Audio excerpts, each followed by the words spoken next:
Glock 23, number 9 jeans. Count collard green, my whole 5 beans. Big clip, knock on my damn scene. Dirty sticks, but I hop out so clean. Now, Kashdami is probably one of the most interesting rappers. Like, he had one of the most interesting runs in SoundCloud history. Nigga literally went from no misses to... We not even gonna talk about what happened with this. Bro. I believe the reason for Kashdami's inevitable fall, yes, I said the title of the video, was due to his own self-sabotaging. Different beefs, incident, countless capping moments. Like, nigga literally said everything but the right answer. Do I cap rap? No. And if I'm being honest, bro.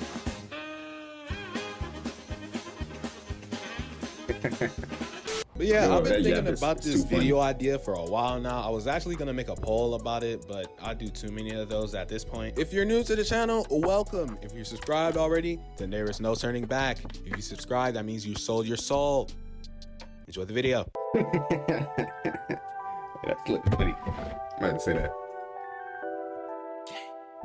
Now, to get some context about this compelling character, Kashdami, real name David Wallace III. Yes, that's his real name. Look it up. He's been in the underground game for about 3-4 years now. He started making music back in 2018, practically out the womb. Like, he was quite literally a kid making music. He was like 14, 15 at the time. Fast forward to 2019, he gets his first video on TikTok. And they capping up. Chop, chop, chop with extensions, man. Y'all rappers Capping capping up, up. hey. Homie wanna snitch, so we get left in the trunk.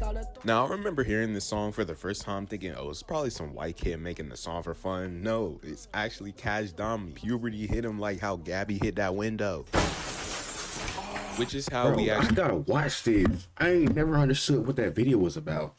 Get into 2020. He had some pretty good songs during this period. You can't even lie. Some Slight, Broadway, and his biggest song at the time, 14. Which is technically 10 a song, but you know, we don't gotta talk about that. He was going bonkers. He was going crazy. He also dropped his Cash Don't Miss tape, which is okay. I mean, if you want to hear prepubescent Kashdami, then this tape is definitely for you. But then again, this was the same year that this nigga finally hit puberty, which actually made his sound better. He collabed with Sofago, who was also going crazy at the time, to make Laser Tag, which this song, by the way, is top 5 Dami, no questions asked. Before we end off 2020 though, Kashdami also has some other drops from this year, like Out of Range, Moses, which were 2 singles. And that's about it. He also dropped 16, which was a tape, and it was pretty cool, honestly, and that was really it for 2020. He didn't really have nothing special going on. 2021 is where he went crazy. Now, if you're being completely honest, Kashdami was probably on your TikTok For You page at least a good 10 times. I ain't gonna lie, like, it didn't even have to be him. It could have been one of his songs or a show performance. He was still on your For You page. Only problem with Kashdami? Only problem with Kashdami, I swear to God. Hold on, it's my only problem with Kashdami. This is my only problem. I ain't never really had a problem. I just like hating, but like this is my only problem. Your bitch, she the racks and she do a handstand. Nigga, you broke, What's you that? don't got no bands. Nigga from... I absolutely hate this nigga's dress. I can't believe, I really, I don't know what it is. Just the way they sit on his head. The way, like, I really hate his dress. I've never liked his dress. I think that just made me dislike him as a person. I like this video, but I don't like this scene. I don't like that he's in it, really. Go ball.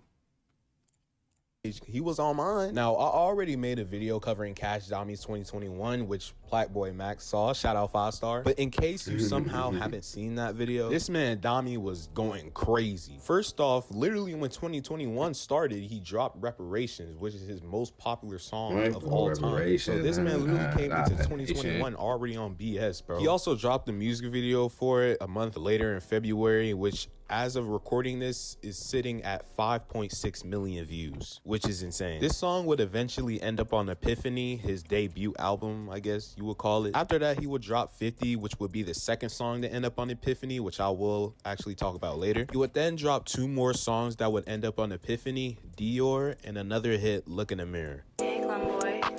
That's hard. Your bitch, she the racks and she do a handstand. Nigga, you broke, you don't got no Both of these songs got music videos respectively, and Dami also dropped Beep Beep, which was just renamed Reparations to W Marketing. Not even a few months later, he dropped Epiphany. Me and Young Chrissy been running them stats up. That little bitch with some ass, tell her back up. Odds down bad right now, tell them catch us. Now, many people say that Epiphany is Kashdami's best tape, and they are indeed correct. No other tape Dami dropped can compare to this. The whole album is literally no skips. I know people say that a lot about it, but they're not even wrong, considering that this tape is 14 tracks long. But it was nice. It had features from Tana, Kobe, Chris, and these people, I guess. But overall, this album is an 8.5 out of 10. He might as well drop the sequel. I know he got some plug beats in the vault. Kashdami overall was on a crazy run, doing interviews, shows, pop-ups. He was on so much BS that he got into some BS, quite literally, which is the reason for his unfortunate downfall. Let me get this song. I just heard this. This an unreleased song. I've been listening to this recently.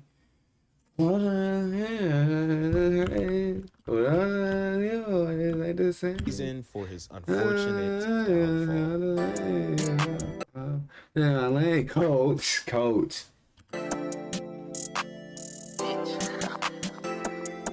Kashdami was beginning to roll out his second album in 2021, Hypernova, which some people were actually anticipated for. He had the Trippie Redd cosign, which is obviously the best mainstream rapper to get a cosign from.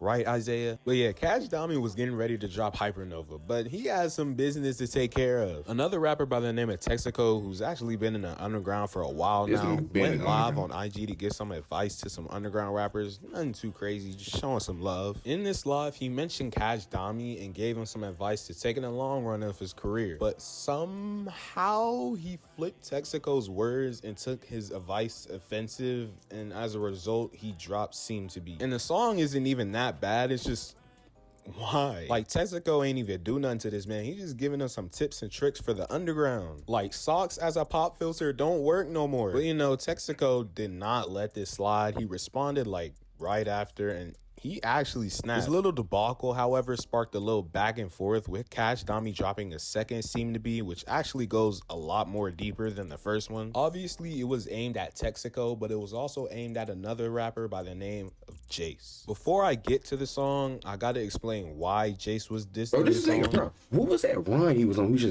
Where Jace was just like, just dissing everybody. What was that, bro? An IG live prior to Seem to Be 2 dropping, Jace calls out Kashdami for two things. One, for false claiming blood, and two, dissing him because he wanted to do a song with him. But Jace said no. Basically, in the live, Jace claims that Kashdami, allegedly being affiliated with the Bloods, has been throwing up the wrong gang signs or whatever. Now, with me being a normal civilian, I had to do a bit of research, and this is what I got. Kashdami claims to be a part of the 5'9" Brim Blood set, and Jace claims to be a Hoover Crip. In a few music videos, Dami will be seen throwing up this sign, which Jace called him out for. Dami claims that this sign means EBK. However, in the live, Jace says that this means H.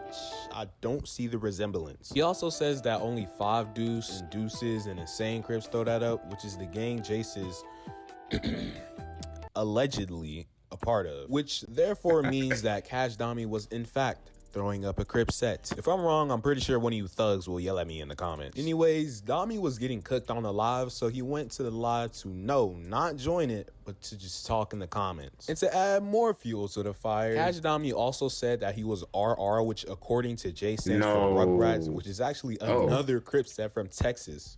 Fort Worth, Texas, which is Jace's hometown. So now Kashdami looks even dumber. But back to Seem to Be 2, the second reason why Dami and Jace started beefing was because Jace claimed that Dami wanted to do a song with him, but Jace said no, and now we're here. Now again, Jace got this with Dami saying he's a capper. I don't even know what happened to the other beef with Texaco, because this man was like, no, let me get on Jace. Oh yeah, and before I move on, Hypernova would eventually drop, with Dami responding to Jace to help him find him. And Hypernova as a project would get some mixed reviews from fans, but he still managed to get some hit songs from this tape. Going into 2022, this beef with Jace would reignite, with Kashdami calling Jace gay. And as you can tell by the amount of things Dami is getting into, you can clearly see that he's starting to get more worried about his gangster image instead of the quality of his music. As a result of the little back and forth between lives, Dami dropped Seem to Be 3, aka 559, which remixed Jace's hit song at the time, 556. Jace quickly clapped back with Not a Blood, which cleared Dami of whatever plans he had to respond back, because Not a Blood was didn't so respond fire. back. But that's only the tip of the iceberg. Dami got into more trouble for no other reason other than his ego. And we're getting into late 2022,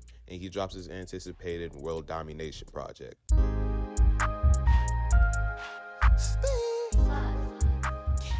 Beast out the way for a second, Dami was teasing his third project, World Domination, and people were starting to see how bad this dude's music was. Everybody went on the craziest switch up on Dami. First they were glazing this man in 21, defending him against Jace. Now they saying his music trash, he sound the same. But in Dami's defense, because mind you, I don't want this to sound like a Dami slander video, but Dami been switching up flows, beats many times, and people still don't know what they want. World Domination was a complete 180 from his other projects like Hypernova and Epiphany. He had a whole different sound for it, which people were asking for, mind you, and people were still calling this man trash. World Domination has some features from I Love You Fall, No Cap, I don't even know how to say this name, and none other than Slump Success. Why did I exaggerate Slump Success, you may ask? Dami and Slump would collab together on a song, assuming because they had the same enemies, but this alliance would not last long. In January of 2023, Kashdami would go to his IG story and call out Slump Success and SGP West. You love underground. I'm assuming this is niggas. Yeah, that's blocked out. I can low-key see it, like, slick. You little underground niggas is, I don't know, bro. Oh, it's there's only one word I'm thinking of right here. Oh yeah, I'm thinking, what else would it be? On the set, stop stealing niggas swag and do better. You, it's Dirt and SGP West at Slump Success. For some reason, it was because of Slump and West stealing a brand known as Nephilium. Prior to this, Slump and West joined a collective called Nephilium Saints, collaborating on a collective tape named after the collective, in which some songs were produced by Nate CXO. This name will be relevant later. But back to the IG post, he called Slump and West Dirt, and Slump went live to address it, basically saying that he should take it up with the people that made the collective, not him, since Slump and West joined as members. Kashdami also went live on Twitch to address, saying that I Love You Fall created the collective, which is not true. Now, remember when I said Nate CXO would be a relevant name in this situation? Another YouTuber by the name of Ecstasy made a video about the beef, and actually got Nate to answer some questions about it, saying that I Love You Fall only made one contribution to the brand / collective, and that was coming up with the name. Over time, people weren't messing with Fall's music, so they mutually agreed to temporarily kick him out. Then they added West and Slump to the collective, and everything was cool until Fall started sneak dissing and feeding down. Fuck your mama, nigga, fuck 50 Cent. Nigga, I done sat here and said fuck your mama, and you heard about 50 Cent. Baby. My daughter. Your daughter, nigga, fuck that bitch.